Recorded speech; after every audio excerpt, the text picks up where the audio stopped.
Bismillahirrahmanirrahim. Bismillahirrahmanirrahim. Assalamualaikum warahmatullahi wabarakatuh.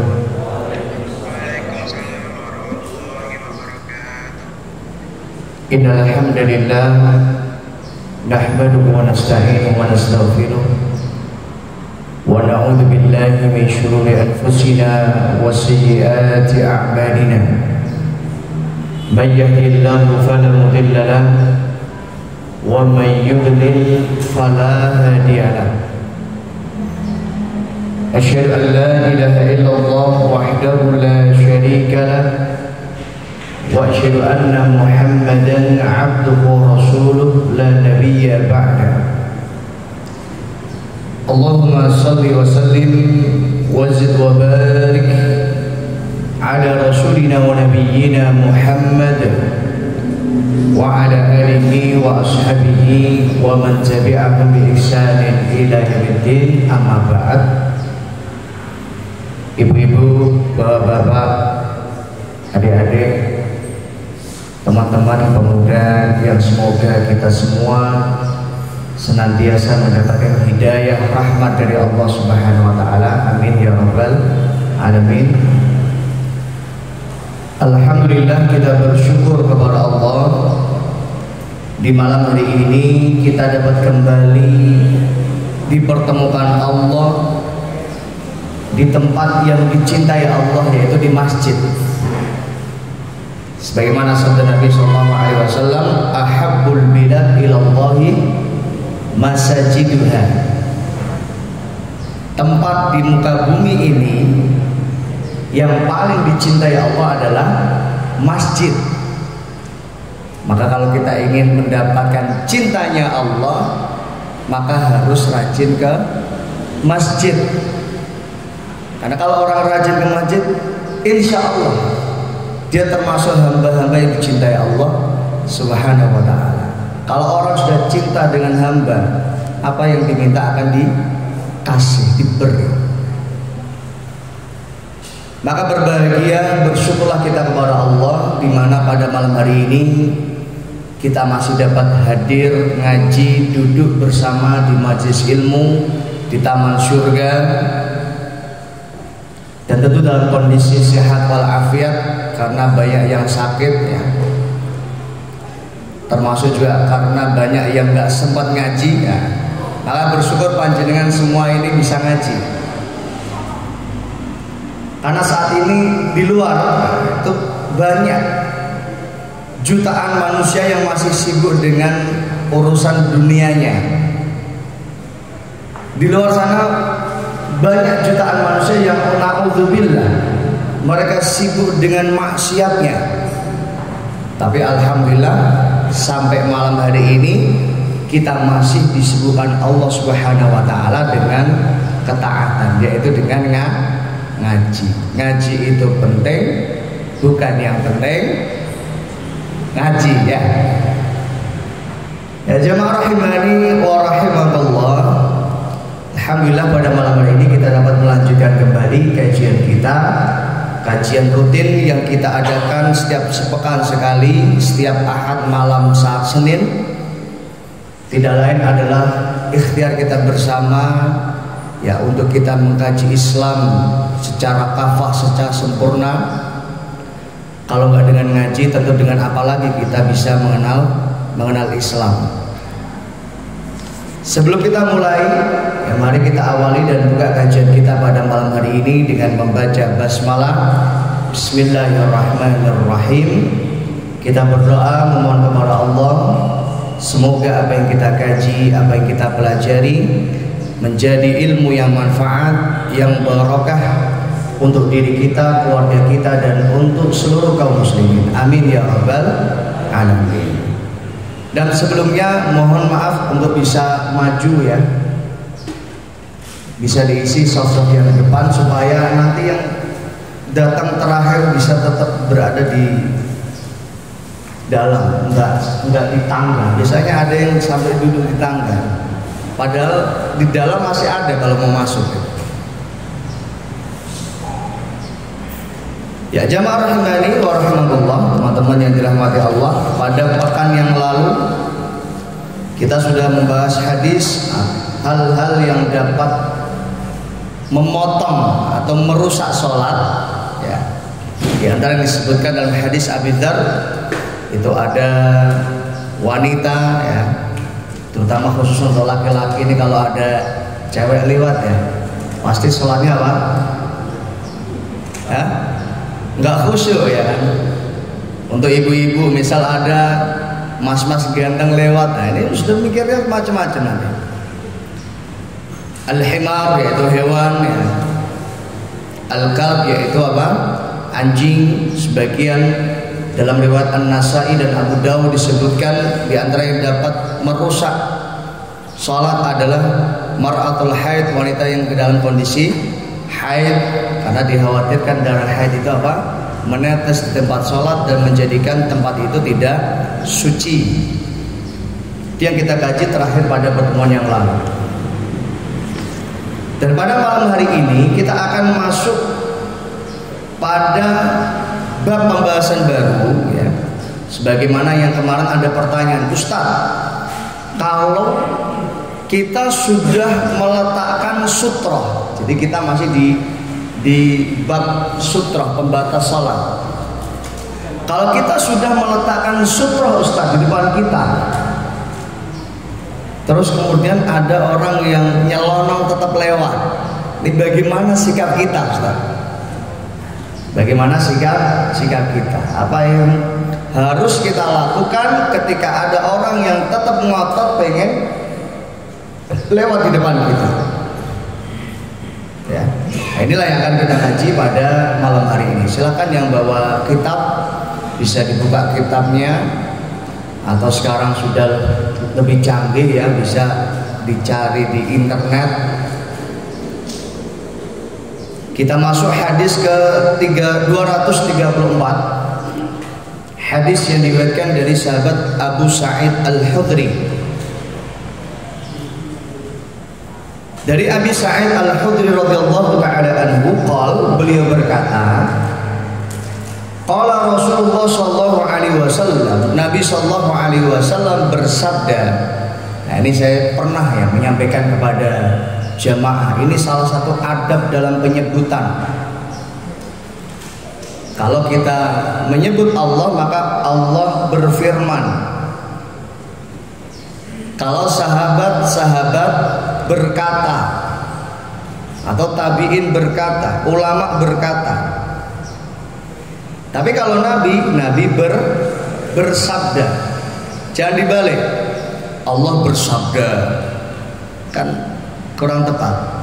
Atau Nabi berfirman, atau sahabat berfirman, atau sahabat bersabda. Nah, ini aja sih bahasa yang tepat dalam penyampaian. Sekalipun maknanya sama, qol itu artinya berkata. Ya, sekalipun apa? Artinya sama, berkata. Tapi kita harus menempatkan sesuatu pada posisinya. Kalau bahasa Jawa bagaimana? Sama, di dalam bahasa Jawa juga kita ada kan? Kalau ustadz apa? Dawuh atau ngendiko. Kalau teman apa? Ngomong kan gitu. Jadi ada adab. Masa Allah ngomong? Kan nggak mungkin gitu. Ya. Rasulullah ngomong enggak? Rasulullah pernah paling dawuh gitu kan. Pernah memberikan petuah kan gitu. Maka an Abi Sa'id Al-Khudri, Abi Sa'id ini siapa? Sahabat. Ya, beliau berkata ya, qala Rasulullah sallallahu alaihi wasallam, Nabi bersabda. Apa sabda Nabi? Idza shalla ahadukum ila syai'in yasturuhu bainan nas. Apabila kalian melaksanakan sholat dan sholatnya menghadap kepada sutroh, di mana fungsi sutroh itu adalah pembatas antara diri orang dengan sholat, antara orang sholat dengan orang yang lewat, orang lain.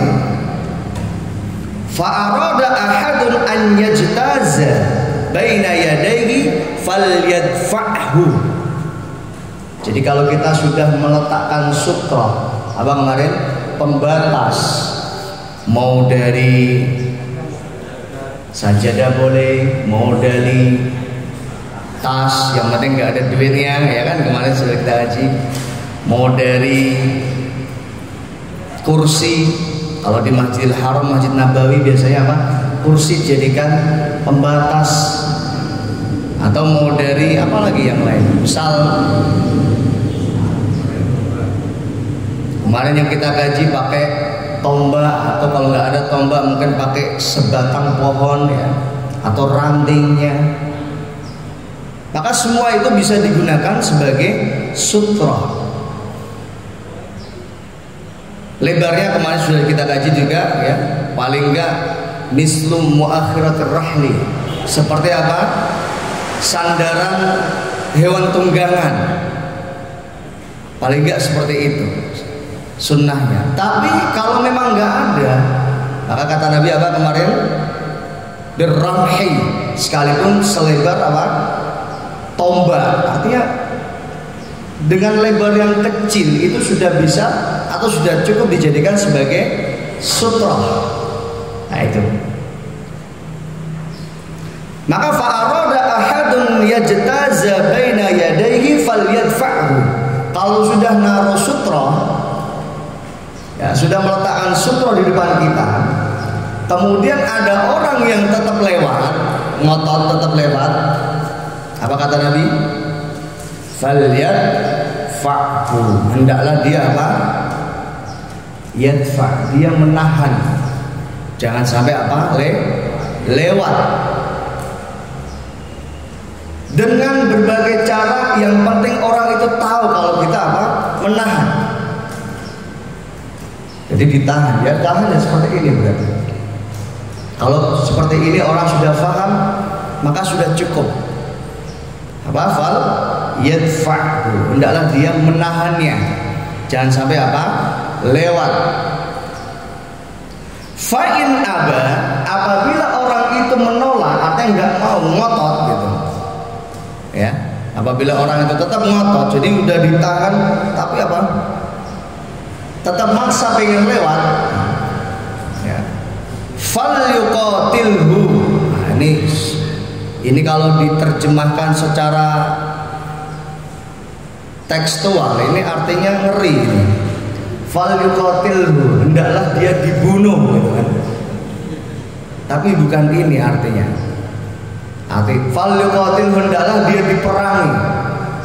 Apakah perang dengan senjata? Enggak. Ya kan, sholat apa mau perang gitu. Nah, falyuqatilhu di sini apa? Ini adalah sebuah ungkapan dari Nabi Shallallahu Alaihi Wasallam yang menunjukkan ketika memang ditahan nggak bisa, maka dia harus melakukan hal yang lebih, ya kan? Lebih dari itu, artinya menolak dengan yang lebih keras. Jadi kalau ditahan nggak bisa, ditahan lagi, mungkin agak disingkirkan dikit. Nah, jadi ada penekanan dikit. Falyadfa'hu.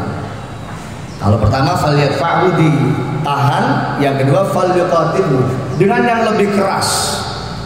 Jadi tadrijian, bertahap, jangan langsung disingkirkan atau bagaimana, enggak. Karena nanti kita akan masuk pada pembahasan juga. Seandainya kalau orang itu ya ditahan dengan yang lebih keras dan orang itu akhirnya mengakibatkan jatuh, ya, orang itu sampai jatuh, kemudian terluka, bahkan naudzubillah sampai mati, maka dalam syariat orang ini nggak dosa, ya, orang ini apa? Nggak dosa. Kenapa? Karena dia melaksanakan perintah Allah Subhanahu wa Ta'ala. Tapi kemarin kita sudah juga mengkaji, orang lewat itu juga kondisinya beda-beda. Mungkin ada yang tetap maksa lewat karena boleh jadi dia nggak dapat jalan lain kecuali jalan yang di depan kita sholat. Seperti di Masjidil Haram, Masjid Nabawi, ya, yang memang jamaahnya full penuh. Tapi kalau di masjid-masjid Indonesia insya Allah masih ada lah celah untuk apa? Lewat. Ini maka yang diusahakan pertama berusaha untuk mencari jalan yang memang tidak harus melewati orang sholat. Tapi kalau memang terpaksa tidak bisa, dalam kondisi yang memang sangat mendesak, seperti kemarin apa? Pengen buang air besar atau buang air kecil, ya, karena ini nggak bisa ditahan. Kalau ditahan nanti apa? Repot. Masjid kita nggak seperti Masjid Nabawi di zaman Nabi. Kalau di zaman Nabi dulu ada yang kencing,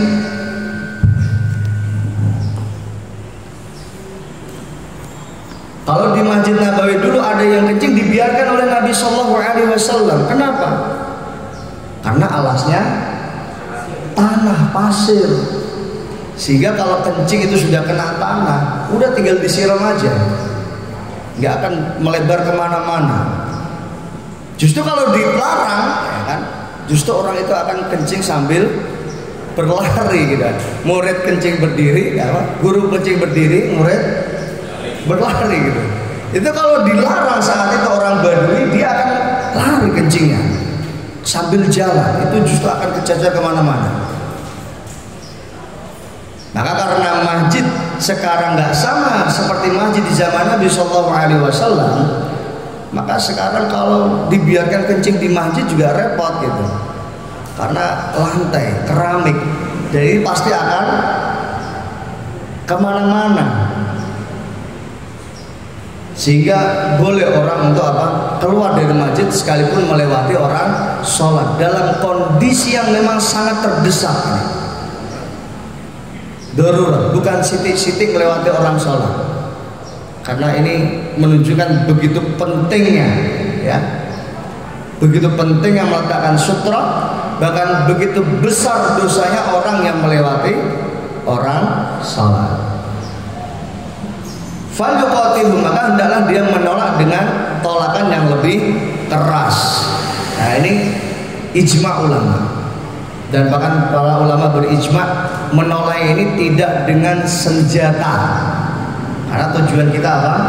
Sholat, bukan perang.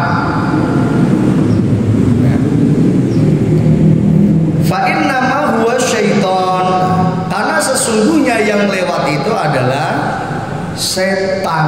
Maka panjenengan kalau maksa lewat orang sholat tanpa ada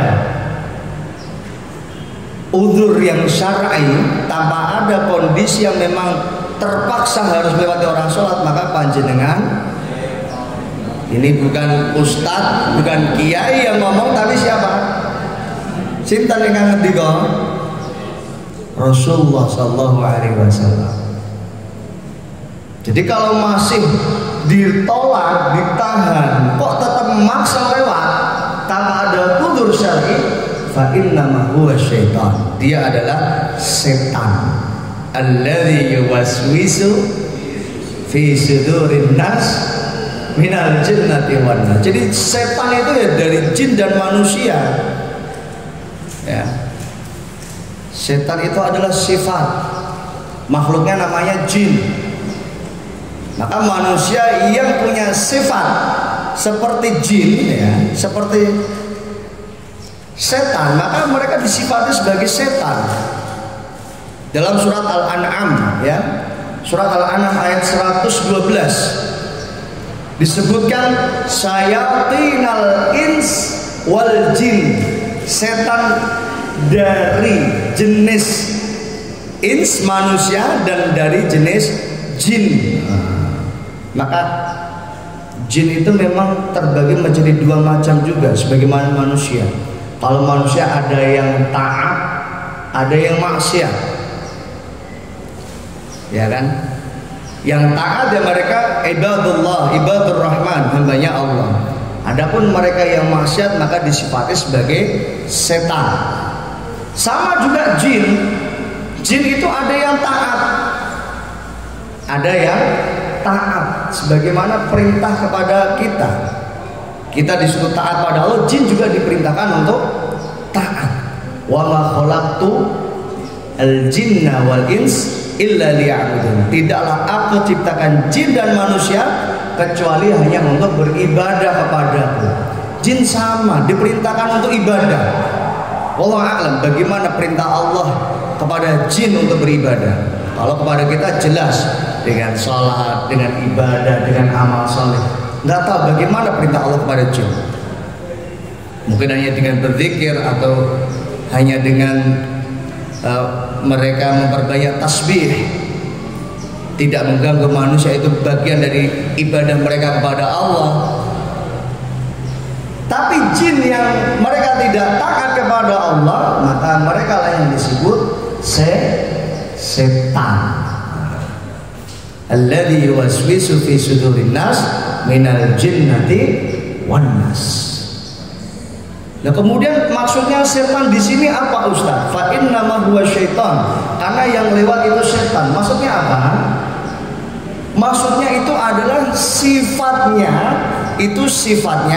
setan. Karena setan itu dia nggak akan rela seorang hamba taat kepada Allah. Dia akan terus berusaha untuk apa? Menggoda hamba Allah. Setan kalau gagal menahan atau melarang kita untuk berbuat ibadah, maka dia akan rusak ibadah kita. Jadi kalau gagal untuk apa? Menahan kita untuk nggak ke masjid, ya, menggagalkan kita untuk nggak ngaji. Kalau mereka gagal, itu maka setan akan mengganggu kita dalam ibadah. Iya, panjenengan tetap ngaji, tetap hadir di masjid sini, iya, tapi pikirannya keluar. Jadi jasadnya di masjid, ya, tapi pikirannya kemana? Kemana-mana, main HP.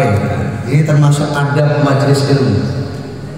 Jadi jasadnya di masjid, tapi mikirnya kemana-mana.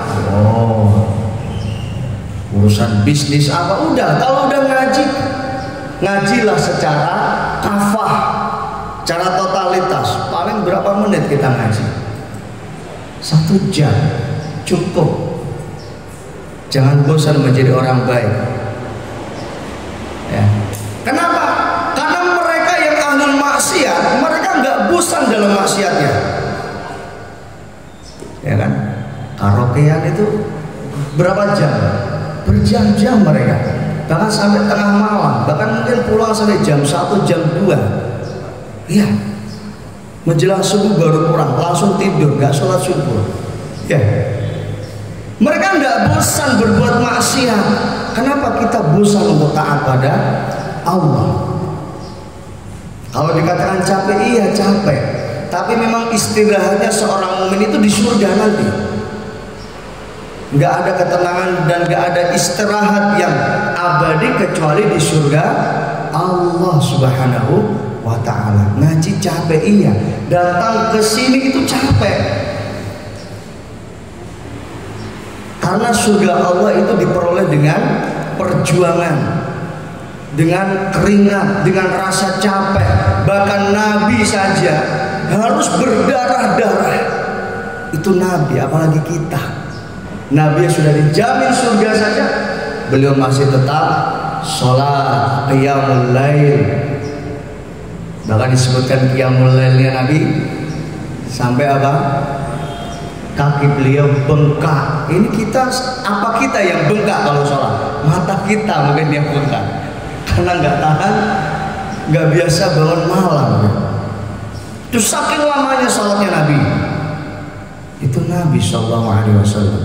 Kita, Nabi itu banyak malamnya digunakan untuk ibadah, sedikit untuk tidur. Kita banyak untuk tidur, sedikit untuk ibadah. Nah ini, astagfirullahaladzim. Mudah-mudahan Allah mengampuni dosa dan kesalahan kita.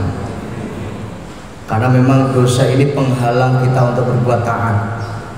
Sebagaimana yang disebutkan banyak para ulama. Kenapa orang berat untuk melakukan amal soleh? Karena tubuhnya biasa digunakan untuk maksiat. Dan berat ini, tubuh yang biasa digunakan untuk maksiat, ini berat diajak untuk taat. Mata yang biasa digunakan untuk maksiat, Ya, biasa untuk melihat hal-hal yang nggak baik, na'udzubillah, melihat video porno, maka berat untuk diajak taat, apalagi baca Quran. Ya, nah, sampai ada guyonan ini, kalau panjenengan nggak bisa tidur baca Quran saja, nanti apa? Ngantuk itu ya. Setan pinter di sini. Kalau dia gagal menghalangi kita untuk baca Quran, maka dia akan mengganggu kita ketika baca Quran. Baca Qurannya ngantuk. Alhamdulillah. Tangan yang biasa digunakan untuk maksiat, maka berat untuk bersedekah. Rasanya wangel po. Ya. Kaki yang biasa digunakan ke tempat-tempat maksiat, berat diajak ke masjid, ini berat. Astagfirullah. Mudah-mudahan kita termasuk yang dimudahkan Allah, diringankan Allah untuk beribadah dan beramal saleh. Amin ya rabbal alamin. Kita kembali. Fa innama huwa syaitan. Maka orang yang mengganggu orang sholat, termasuk melewati orang sholat, ini mengganggu enggak? Mengganggu benar? Mengganggu. Fa innama huwa syaitan. Kalau sudah diingatkan tapi tetap ngotot, tetap lewat tanpa ada udzur syar'i, maka dia adalah setan yang mengganggu manusia. Dia mensifati sifatnya setan, tingkah lakunya seperti setan. Dalam riwayat yang lain disebutkan fa inna ma'ahul qarin, karena orang yang lewat ini dia sedang dibersamai qarin. Qarin itu siapa? Ya, jin, ya, setan yang selalu mendampingi manusia. Na'udzubillah. Maka penting kita apa? Berlindung dari godaan setan. Baca Quran, ta'awud. Mau beramal soleh, ta'awud. Mau sholat, ta'awud. Mau apapun, berlindung dari Allah dari godaan setan. Mau masuk kamar mandi, ta'awud. Mau ke tempat-tempat yang memang di situ tempatnya setan, ta'awud. Mau masuk pasar, ta'awud, beristighfar, berlindung kepada Allah dari godaan setan. Ini penting supaya kita dijaga Allah dari setan. Ya jamaah rahimani wa rahimakumullah, apa hikmah? Apa hikmahnya kok ada syariat ketika ada orang sholat harus ditahan? Apa hikmahnya? Hikmahnya ada dua. Yang pertama yaitu menyelamatkan orang ini supaya nggak dosa. Karena kalau dia tetap melewat tanpa uzur syar'i, maka dia apa? Dosa. Ini yang pertama. Jadi supaya orang ini nggak dosa, maka kita termasuk membantu dia supaya tidak terjatuh pada perbuatan dosa, maka ditahan, dilarang. Ya, karena kalau sudah melewati kita dan kita biarkan, dia akan melewati orang-orang yang lain juga. Sebanyak orang yang dia lewati, maka sebanyak itu pula lah orang yang rusak sholatnya. Mengganggu sholat itu dosa. Menghalang-halangi orang untuk khusyuk dalam beribadah, untuk khusyuk dalam sholat itu dosa. Waman a'lamu mimman mana'a masajidallah ayyudhkara fiha wasa'a fi kharabiha. Siapa yang lebih zalim daripada orang yang menghalang-halangi orang untuk datang ke masjid, untuk beribadah kepada Allah, untuk khusyuk dalam ibadah kepada Allah, menghalang-halangi orang untuk berzikir kepada Allah, mengganggu orang zikir, dosa. Dan ini Allah yang menyebutkan di Al-Quran. Wasa'a fi kharabiyah, bahkan na'udzubillah berusaha untuk apa? Meruntuhkan masjid, merobohkan masjid. Ini kezaliman yang besar. Maka ini perbuatan dosa. Kelewati orang sholat itu dosa, bukan? Dosa. Kita harus sepakat. Ya. Ini yang pertama, supaya apa? Orang ini selamat dari dosa. Kemudian yang kedua, ya, disebutkan para ulama, supaya tidak mengganggu orang sholat. Jadi yang pertama, supaya orang ini selamat dari dosa. Yang kedua apa? Supaya tidak mengganggu orang sholat. Dan ini tujuan utamanya sebenarnya. Jadi tujuan utama menahan orang untuk tidak lewat ini supaya tidak mengganggu orang sholat, supaya tidak mengganggu. Jangan sampai kita termasuk yang mengganggu. Maka kalau datang ke masjid ya berpenampilan yang terbaik. Kalau perlu pakai minyak wangi. Jadi macam-macam cara mengganggu itu banyak caranya. Termasuk dengan apa? Dengan bau mulut kita, bau badan kita, itu bisa mengganggu orang sholat. Maka sampai dalam ayat disebutkan apa? Ya ayyuhalladzina amanu khudhu zinatakum 'inda kulli masjidin. Wahai orang yang beriman, berpenampilanlah, berhiaslah dengan penampilan yang terbaik ketika kalian datang ke masjid.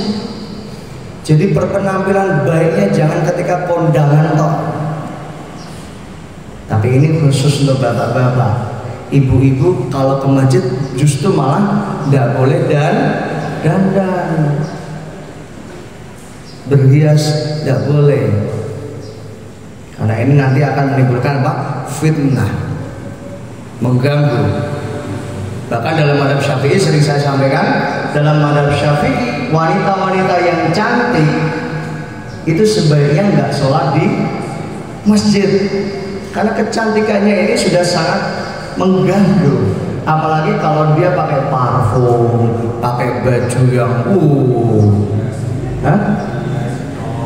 yang mencolok atau yang naudzubillah, yang menarik perhatian, pakai perhiasan, gelangnya itu sampai siku, pakai kalung ya. Sampai pengennya ngeliatin kalung itu, jilbabnya itu diselempangin sehingga kalungnya kelihatan.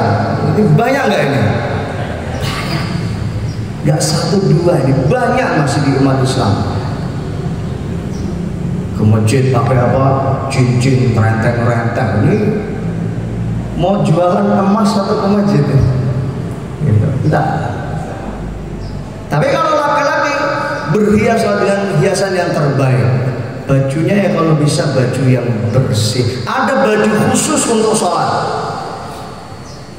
Jadi jangan sama kalau bisa. Baju untuk kerja, untuk sholat. Bukan berarti nggak boleh. Tapi sebaiknya kalau sholat pun bajunya apa? Khusus untuk sholat. Sarung ya. Kalau bisa panjenengan ini untuk laki-laki paling tidak di mobil atau di motor itu ada sarung. Ya, ada sarung. Supaya apa? Supaya kalau kita sholat kita nggak pakai celana, pakai sarung. Karena celana belum tentu bersih, belum tentu aman dari najis. Tapi kalau sarung, insya Allah, gitu. Jadi ada pakaian khusus. Kemudian pakai parfum ya. Dan parfum itu termasuk yang mendatangkan rahmat Allah, dicintai malaikat. Sebaliknya kalau bau nggak sedap itu apa? Dibenci Allah, dibenci malaikat. Sampai ada hadis, innal malaika yata'adza kama tata'adza bani Adam. Sesungguhnya malaikat itu akan merasa tersakiti sebagaimana manusia juga tersakiti. Kalau dengan bau mulut ini manusia tersakiti, maka malaikat juga tersakiti dengan bau mulut. Maka sampai disunahkan oleh Nabi apa? Sebelum sholat, siwak. Laula an asyqa ala ummati la amartahum bisiwak. Seandainya tidak memberatkan umat, sungguh pasti aku wajibkan mereka untuk apa? Siwak. Supaya apa? Bersih. Panjenengan pernah nggak sholat tapi samping kiri kanannya bau mulut? Pernah nggak? Pernah. Khusyuk nggak sholatnya? Yang harusnya mikirnya fokusnya ke Allah, akhirnya mikirnya ke orang ini kan?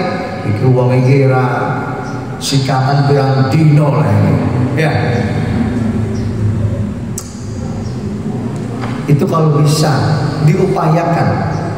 Sampai bahkan ada hadis larangan makan bawang sebelum sholat, ya. Karena bawang ini bau dan mengganggu.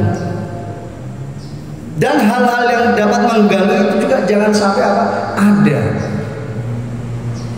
Jadi tidak hanya khusus bawang, apapun yang dapat mengganggu khusyuan di dalam sholat, maka itu disingkirkan, dihilangkan.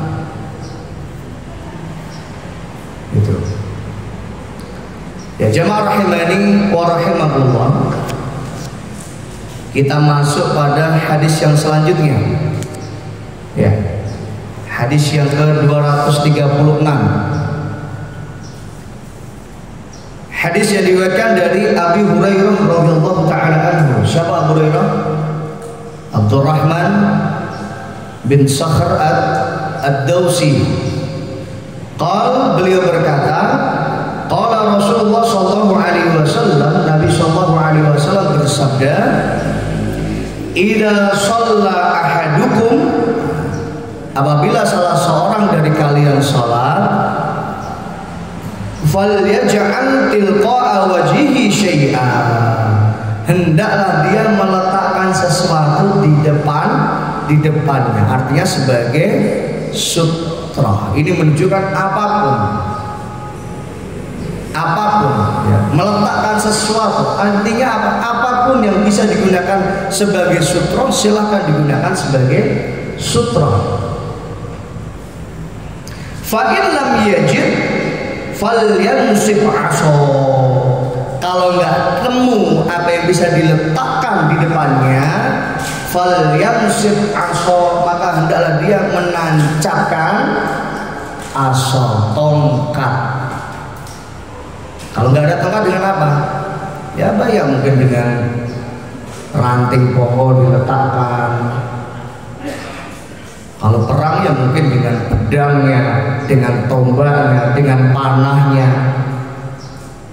Jadi kalau nggak ada sesuatu yang bisa diletakkan di depan orang sholat atau di depan kita yang kita akan sholat, maka kita menancapkan ranting, menancapkan tongkat.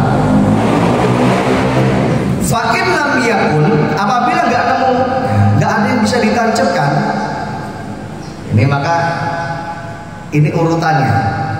Kalau nggak ada yang bisa ditancapkan, yang diletakkan nggak ada, yang ditancapkan juga nggak ada, falyahutta khattan, maka hendaklah dia membuat garis, dan garis itulah fungsinya sebagai sutra. Itulah yang sekarang seperti ada di masjid-masjid di Indonesia, ada garis, soft garis.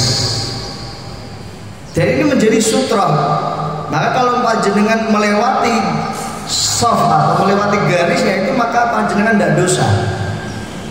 Yang dosa itu kalau melewati dalam garis atau antara orang sholat dengan garis dilewati, itu tidak boleh. Tapi kalau sudah lebih dari garis, maka boleh dilewati. Kemarin kita sudah kaji juga batas sutra itu mana? Tempat sujud.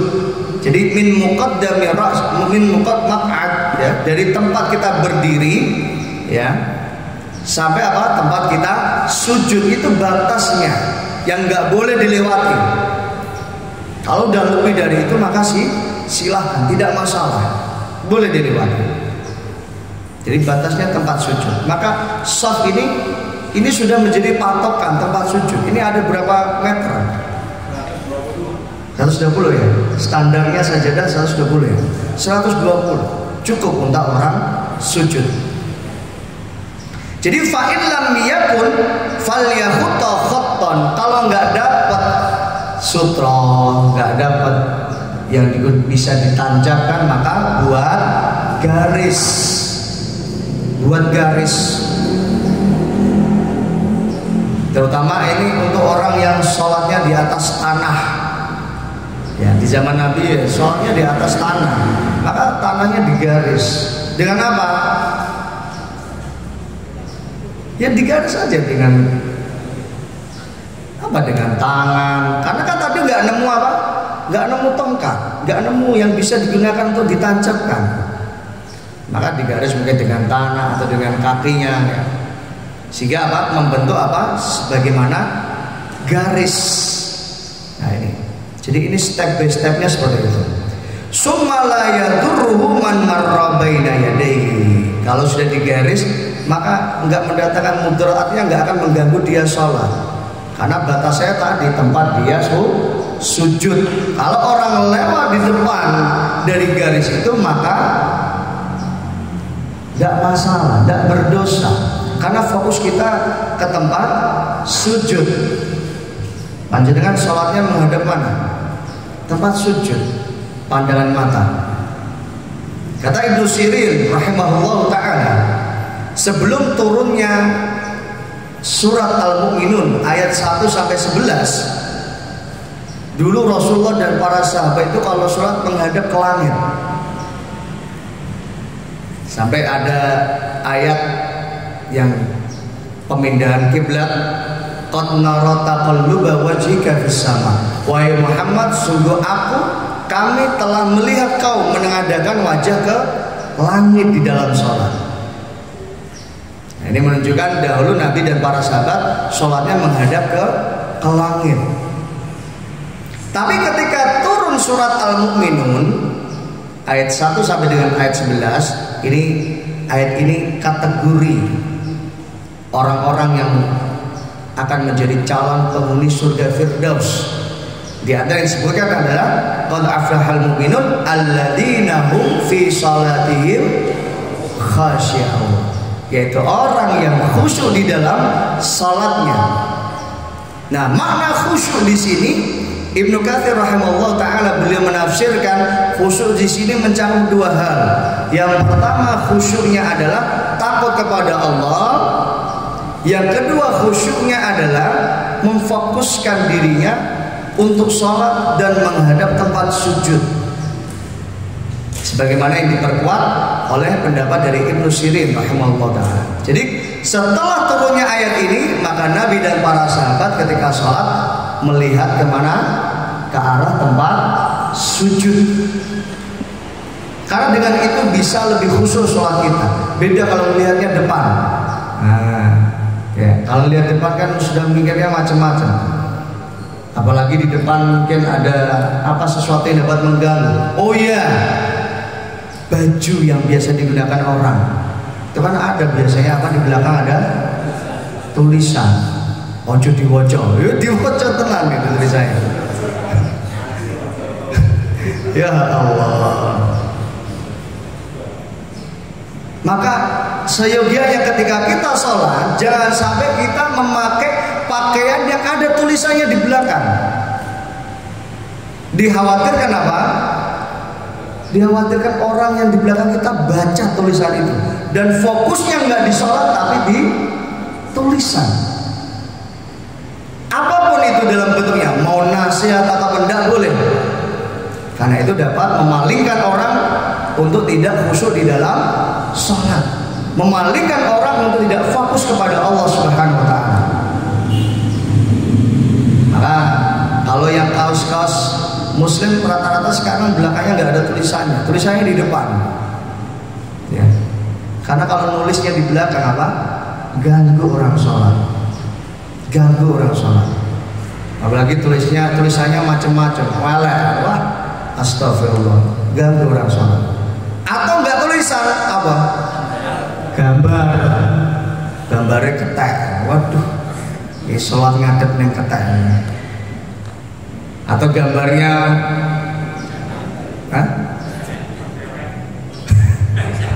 gambarnya perempuan, naudzubillah, ya.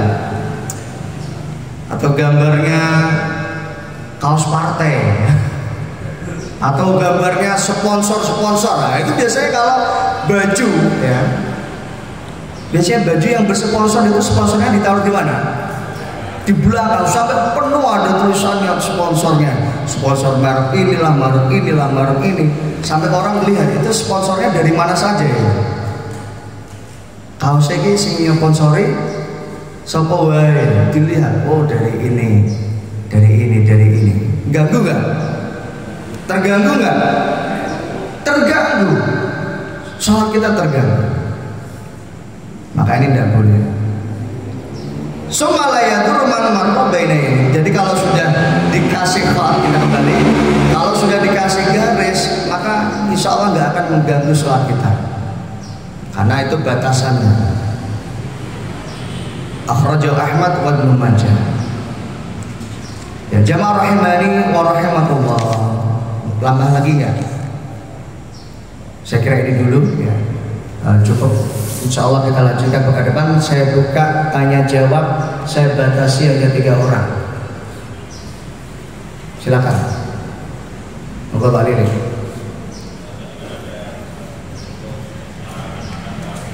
Ya.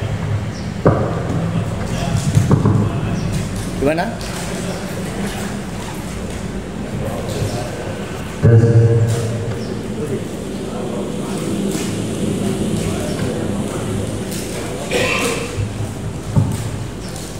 Tadi kan ada hadis yang larang makan bawang putih dilarang mendekati masjid. Karena kan banyak apalagi yang orang merokok atau baunya lebih nggak sedap daripada bawang putih. Itu gimana? Iya, barakallahu fiik. Tadi sudah saya sampaikan ya. Jadi ini tidak hanya khusus untuk bawang. Bawang hanya permisalan. Karena memang bawang itu baunya apa? Mengganggu. Segala macam bau yang dapat mengganggu itu harus dihilangkan. Apa saja, jengkol atau pete atau habis makan pindang, amis luar biasa. Ya. Atau tadi disebutkan rokok. Rokok hukumnya apa? Hah? Siapa bilang haram? Nggak ada dalilnya. Jadi rokok itu nggak ada di Quran, nggak ada di hadis, nggak ada. Jadi rokok ini hukumnya mubah. Ustadznya sudah mulai radikal ini. Rokok hukumnya mubah. Yang haram itu perbuatannya. Ya, yang haram perbuatannya. Perbuatannya merokok itu loh yang haram. Tubuh kita ini amanah dari Allah, harus dijaga. Kalau dizalimi haram nggak? Haram. Wong ini bukan punya kita, ini punyanya Allah. Haram untuk dizalimi. Maka perbuatannya itu yang mendatangkan dosa. Mengganggu orang lain, boleh atau haram? Halal atau haram? Haram, nggak boleh. Dengan rokok mengganggu orang lain nggak? Kalau itu menjadi sebab orang merasa terganggu, maka kita berdosa. Tapi saya yakin insya Allah nggak ada orang yang rokok di masjid ya. Paling banter di emperan masjid. Ya, itu menunjukkan rokok itu nggak baik. Kalau baik, orang habis zikir boleh rokok di masjid. Ya. Maka perbuatannya itulah yang haram. Tapi rokok yang hukumnya mubah karena dia unsur duniawi. Perbuatan ini ya diharamkan oleh para ulama. Allah Ta'ala. Jadi rokok itu dapat mengganggu. Bau mulut perokok itu nggak enak.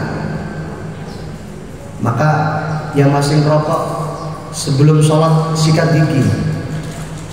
Tapi diusahakan berhenti dari merokok. Karena itu mengganggu tubuh kita, merusak tubuh kita. Bahkan gak hanya merusak, apa disebut di bungkus-bungkusnya itu? Merokok, membunuhmu kan? Kita nggak boleh membunuh orang lain, tapi kita rela untuk bunuh diri kita sendiri. Jadi rokok ini termasuk hal-hal yang dapat mengganggu orang sholat. Baunya sangat mengganggu. Maka jangan sampai mengganggu orang sholat. Ya, sikat gigi terlebih dahulu. Paling nggak kumur-kumur lah. Tapi juga bisa mengganggu. atau supaya nggak bau makan permen dulu ya. Banyak cara supaya apa? Tidak menimbulkan bau mulut. Syukur-syukur sebelum sholat pakai parfum. Nah ya, sebelum sholat pakai parfum biar orang samping kiri kanan kita ini senang dengan keberadaan kita gitu. Jadi keberadaan kita itu dinantikan. Kenapa? Karena kalau orang itu sholat samping kita apa? Seneng. Aku mesti nak sholat ning sampingnya Pak Iki. Alhamdulillah enak tenang soalnya apa? Wangi. Beda. Aku nak sholat karo iki wambune. Wah, dulek deh Pak. Ya. Kira-kira panjenengan pengen yang diharapkan, diinginkan kehadirannya panjenengan atau yang tidak diharapkan? Gitu loh. Pengen disenangi atau dibenci? Nah kalau kita pengen disenangi, pengen orang merasa nyaman dengan kita ya, maka pakai parfum ketika mau sholat. Pakai parfum. Ustadz, parfumnya kan mahal? Gak harus mahal. Gak harus mahal. Sekarang banyak parfum yang murah, yang beberapa menit sudah hilang ya. Yang penting kan waktu sholat. Banyak itu parfumnya. Ada juga parfum yang 2 hari 3 hari nggak hilang, ada. Tergantung campurannya. Tapi yang murah-murah insya Allah sudah cukup lah. Untuk cukup apa ketika kita sholat. Sholat berapa menit sih? 5 menit maksimal bisa. Udah, insya Allah nggak hilang lah. 5 menit itu nggak hilang. Masih ada parfum, masih wangi. Allah Ta'ala alam. Kata nih Pak ya. Silakan, ada yang lain? Iya. Bagaimana kalau yang lewat di depan sholat itu anak kecil atau jam 2 orang yang memakai pakaian yang ada tulisannya itu hukumnya sampai apa? Makro atau Arab yang ada tulisannya, karena sekarang baru marah kan yang namanya imam itu sifatnya kan kiai juga, itu tuh memakai sarung yang terkenal tertutup, tulisannya besar sekali, tidak bisa dihindari. Kalau memakai sarung tertutup pasti ada tulisannya tertutup besar. Sampai apa hukumnya? 6. Sabun. Ya, barakallah. Yang pertama kemarin kita sudah bahas ya, masalah anak kecil. Apakah anak kecil dapat membatalkan sholat? Tidak. Karena bahkan Nabi Shallallahu Alaihi Wasallam beliau sholat saja gendong Umamah. Siapa Umamah? Cucunya Nabi. Anak dari siapa? Astagfirullah. Kalau ditanya anaknya artis ini siapa? Kenal. Anaknya Nabi siapa? Ibunya Umamah siapa namanya? Fatimah. Ngawur ini. Ummu Kulsum. Oh tak ate gato ini. Tapi nggak gato, salah. Zainab bintu Muhammad sallallahu alaihi wasallam. Jadi Zainab punya anak 2. Yang pertama Abdullah, yang kedua Umamah. Nah, Umamah ini yang digendong Nabi sallallahu alaihi wasallam dalam hadis. Jadi Nabi apa? Gendong Umamah ketika sholat. Faida sajada wadu'aha. Kemarin kita ngaji. Apabila Nabi sujud, diletakkan Umamah. Wa idza rafa'a ra'sahu min ar-ruku', apabila Nabi bangkit dari sujud dari rukuk, maka beliau gendong Umamah. Ini menunjukkan boleh membawa anak kecil ketika sholat. Kemudian kalau anak kecil itu lewat-lewat, gimana Ustaz? Maka ini tugasnya panjenengan semua. Ya. Yang salah bukan anak kecilnya, yang salah mamahnya, papahnya yang salah, umminya, abinya. Maka anak yang bisa dibawa ke masjid adalah anak yang memang sudah teredukasi. Ya, yang sudah yang ngerti. Memang ke masjid tidak boleh ramai, nggak boleh mengganggu orang sholat. Nah, kamu boleh bermain, tapi jangan sampai mengganggu orang sholat. Syukur-syukur anak mau ikut sholat. Itu kalau kecil, pembiasaan tidak apa-apa. Karena memang untuk mendidik perlu pembiasaan dulu. Biar mereka nyaman di masjid, tenang di masjid. Karena banyak masjid yang melarang anak kecil datang ke masjid. Kita jangan sampai termasuk yang melarang anak kecil datang ke masjid. Silahkan mereka ke masjid, tapi kita edukasi, itu yang penting. Boleh nak kamu rame, tapi jangan ketika sholat. Selesai sholat gak apa-apa lah mau riwariwi, tapi ketika sholat jangan riwariwi nah. Kan bisa ya? Maka sekarang sudah saatnya masjid itu mungkin ada spot khusus anak-anak bermain, dikasih ayunan atau apa, junta jandet ya, apa namanya ya, dikasih prosodan, area bermain, supaya apa? Supaya anak-anak yang memang mereka belum bisa sholat dan belum paham sholat, paling tidak mereka enggak berada di barisan-barisan orang sholat, mereka bermain. Ini sudah saatnya. Samping sisi mereka tetap hadir ke masjid, nyaman berada di masjid, di sisi yang lain apa? Orang tua bisa membiasakan anaknya ke masjid. Dan ini nikmat dari Allah Bapak Ibu. Panjenengan bisa bawa anak ke masjid itu nikmat dari Allah. Karena banyak anak yang nggak mau diajak ke masjid.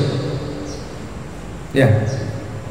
Banyak anak yang nggak mau diajak ke masjid. Anak bisa tenang diajak ke masjid, itu nikmatnya luar biasa. Dan itu mudah-mudahan termasuk ya petunjuk dari Allah bahwa anak kita akan menjadi anak yang soleh-solehah. Karena dibiasakan dari kecil apa? Berada di lingkungan yang baik, taat kepada Allah, dibiasakan untuk mendengarkan bacaan imam, bacaan Al-Quran. Nah ini orang tua harus punya peran. Pengen anaknya menjadi hafid, penghafal Quran. Nah orang tuanya sendiri setiap hari apa? Nggak mendukung dalam hal itu. Setiap hari diajak nonton TV, diajak nonton film, diajak nonton macam-macam. Ya akhirnya pikirannya sudah kemana-mana, nggak fokus dengan Quran. Maka saya punya TV di rumah itu mungkin sudah 5 tahun ini kan disetel. Ya, demi anak-anak. Karena kalau anak-anak itu sudah melihat TV, repot Pak. Itu termasuk ancaman orang tua ya. Anak-anak kalau sudah melihat TV, ya Allah, hafalannya terganggu. Apapun bisa terganggu. Malas makan, malas mandi, malas ini, malas itu. Sekarang nggak hanya TV, apa? Tapi bocah-bocah cilik sudah dipegangi HP. Astagfirullah. Gak boleh Pak. Anak kalau belum ngerti ini HP fungsinya untuk apa, jangan sampai dipinjami HP.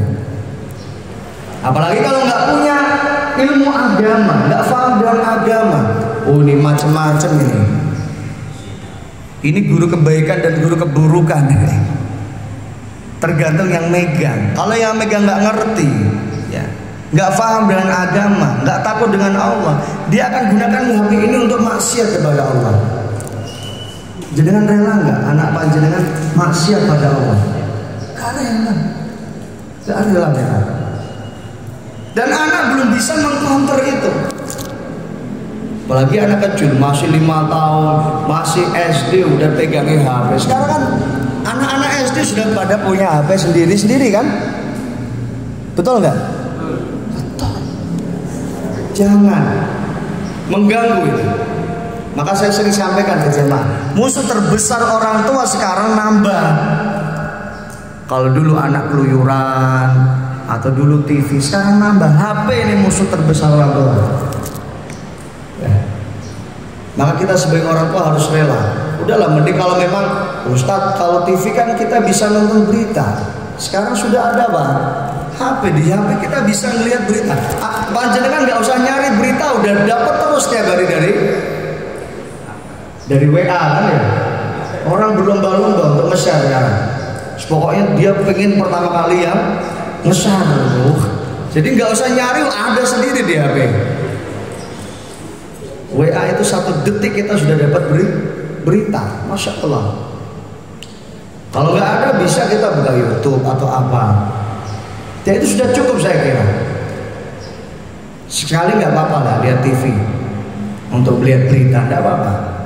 Tapi kalau udah sampai mengganggu sholat, kadang-kala ini ibu-ibu wayahe sholat isya nonton sinetron, iya.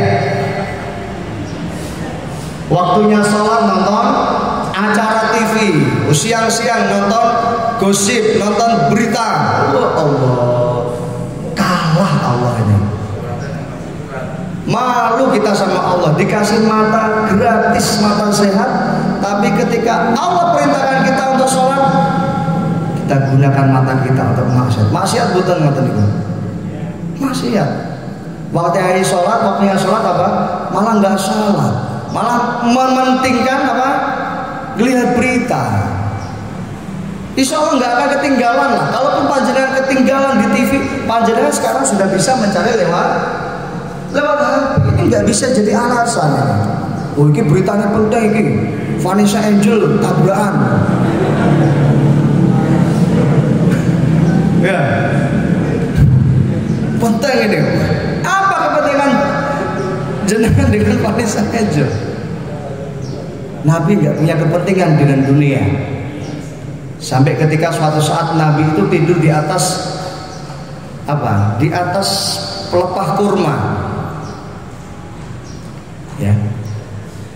Dikatakan oleh Umar bin Khattab radhiyallahu taala anhu, apakah engkau nggak ngambil atau mencari kasur yang empuk ya Rasulullah?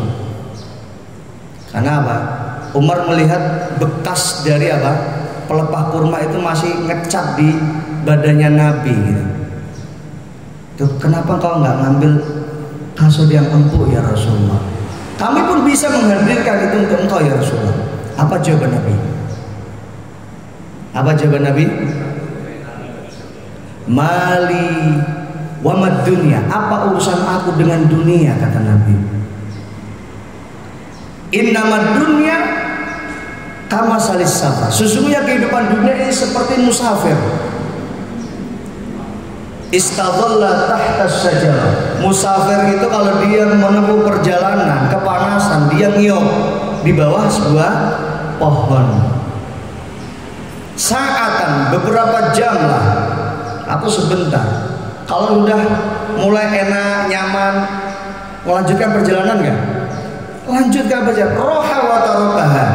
Kalau udah selesai istirahatnya, lanjutkan perjalanan. Sama hidup di dunia. Hidup di dunia nggak lama kita. Sebentar. Sampai ada istilah apa? Mampir, ngombe. Ngombe ini berapa jam? Nggak mungkin kan sepanjang umur apa? Ngombe nggak mungkin. Ini ibarat saking singkatnya hidup ini. Kalau selesai kebutuhan kita tinggalkan itu. Sama kayak orang di rest area. Ada nggak yang sampai menginap, sampai bangun rumah di rest area? Nggak ada. Kalau sudah selesai istirahat, sudah pipis, sudah buang hajat, sudah mungkin sholat, lanjutkan perjalanan nggak? Lanjutkan, karena dia punya perjalanan yang lebih panjang. Dan itu kehidupan kita itu.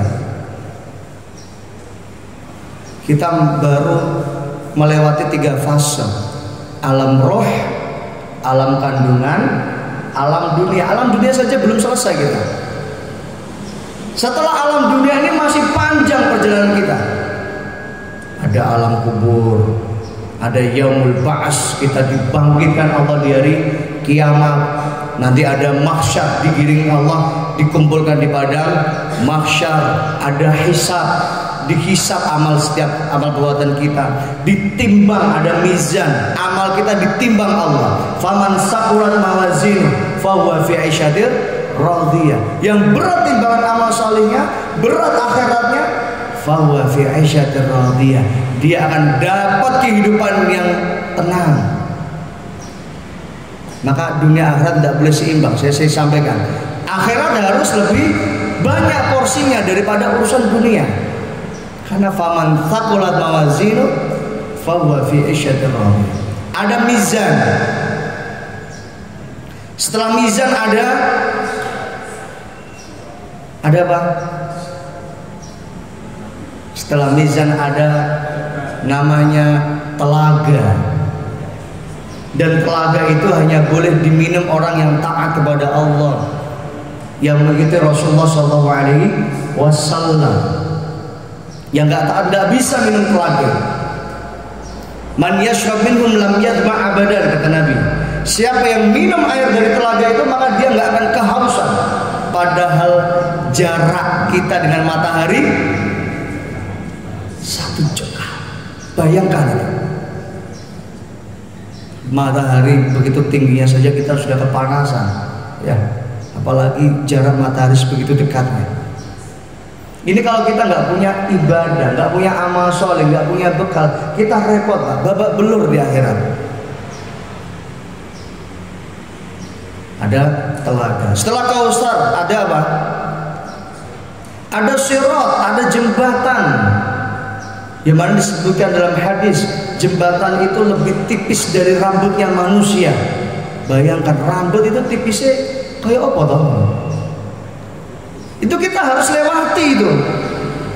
Sirat itu harus kita lewati. Maka semua tergantung amal kita. Harus disebutkan oleh Nabi SAW sesuai dengan amalnya masing-masing. Ada yang melewati sebagaimana kilatan cahaya, ada yang melewati secepat angin berhembus, ada yang melewati apa? Tertatih-tatih, ada yang terjatuh. Yang terjatuh langsung masuk neraka. Yang selamat dia masuk surga. Yang masuk neraka bisa nggak keluar dari neraka? Bisa. Kalau dia dulu pernah beribadah amal saleh. Karena neraka diharamkan Allah selamanya bagi orang yang masih bertauhid. Nabi SAW bersabda apa? Man kana fi qalbihi misqala dzarratin minal iman dakhala al-jannah. Siapa yang di hatinya ada iman sekecil apapun itu imannya pada Allah, Masya Allah, itu Allah sayang luar biasa dengan kita. Sampai kita ahlul maksiat saja, kalau masih punya iman pada Allah, pernah taat pada Allah, itu dihargai Allah, Pak. Sekarang di dunia kita mungkin nggak dihargai manusia. Allah selalu menghargai apa yang kita lakukan. Gak ada kebaikan yang dilewatkan Allah. Semuanya akan ada balasnya dari Allah. Man kana fi qalbihi misqala dzarratin minal iman dakhala al-jannah. Siapa yang di hatinya ada keimanan kepada Allah, dakhala al-jannah, dia dimasukkan Allah ke dalam surga. Sekaligus sebelumnya dia masuk neraka, diselamatkan Allah. Itulah yang dimaksud dengan syafaat, ditolong oleh Allah, dipersaksikan oleh umat. Oh ya Allah, ini orang ini dulu pernah membantu saya, ya Allah. Begitu juga dari Nabi SAW, ini umatku ya Rasulullah. Ditolong, dapat syafaat, baru apa? Diangkat, diselamatkan, dimasukkan ke dalam surga. Cuma kan kita nggak mau lah, nginjem-nginjem neraka kan nggak mau. Na'udzubillah. Mudah-mudahan kita masuk surga tanpa didahului dengan azab terlebih dahulu. Na'udzubillah. Ada lagi? Udah ya? Yang kedua apa? Oh ya, sarung. Ya kalau ada tulisannya dibalik sarungnya. Jangan sampai tulisan itu terlihat. Kan biasanya ada tumpalnya ya. Nah itu dibalik. Bisa nggak? Ya sudah. Kalau ketubung itu kan biar ketahuan itu sarung dengan. Ya ini sudah berubah niat sholatnya kan? Niatnya sholat untuk apa? Niat sholatnya untuk ibadah atau untuk pamer kecubung? Nah gitu. Ini nggak boleh kan? Ya orang inilah rendahnya manusia. Bahkan urusan ibadah kepada Allah saja masih dia sempat untuk memikirkan bagaimana dia bisa memamerkan hartanya di hadapan manusia. Astagfirullah, gak boleh. Ya, maka dibalik sarungnya, ya, dibalik. Warna dibalik orang keren. Dan sholat ini untuk ibadah kok keren. Dan gitu, atau layak. Itu. Jadi segala hal yang dapat mengganggu orang sholat, maka kita harus upayakan untuk tidak ada, dihilangkan semua. Termasuk kaos-kaos yang ada tulisan di belakang, dihilangkan. Ya, termasuk apa?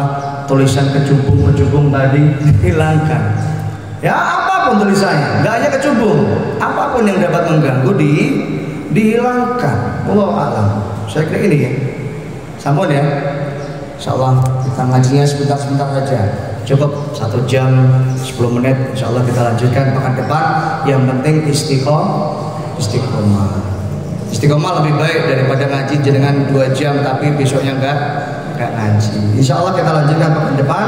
Mudah-mudahan kita termasuk hamba Allah yang diberikan umur panjang, yang bisa tetap istiqomah dalam ibadah, dalam amal saleh kita. Allah mudahkan, ringankan kaki kita untuk kita langkahkan ke tempat yang dicintai Allah ini. Allah ringankan hati kita untuk mendengarkan kalam Allah. Allah ringankan hati kita untuk merenungkan ayat-ayat Allah. Allah ringankan hati kita untuk menerima hidayah Islam, menerima syariat Islam, menerima perintah-perintah Allah dan melaksanakannya dengan sempurna. Allah manfa'na bima 'allamtana wa 'allimna ma yanfa'una wa zidna ilman. Allahumma inna nas'aluka ilman nafi'an wa rizqan thayyiban wa 'amalan mutaqabbalan. Rabbi ighfir lana wa liwalidayna warhamna kama rabbayana shighara. Rabbana atina fid dunya hasanah wa fil akhirati hasanah wa qina 'adzabannar. Wa sallallahu ala nabiyyina Muhammad wa ala alihi wa sahbihi wasallam walhamdulillahi rabbil alamin. Mungkin kalau yang di Zoom ya, ada yang bertanya bisa nanti japri saya saja. Nomor saya 0853 1936 3831. Ya, karena mungkin nggak bisa dilihat ya siapa yang nanya atau apa. Maka bisa WA saya di nomor WhatsApp 0853 1936 3831. Mudah-mudahan apa yang kita kaji pada malam hari ini bermanfaat dan barokah untuk diri kita, keluarga kita, dan untuk seluruh kaum muslimin. Mari kita akhiri dengan doa kafaratul majlis. Subhanallahumma bihamdika asyhadu an la ilaha illa anta astaghfiruka wa atubu ilaik. Assalamualaikum warahmatullahi wabarakatuh.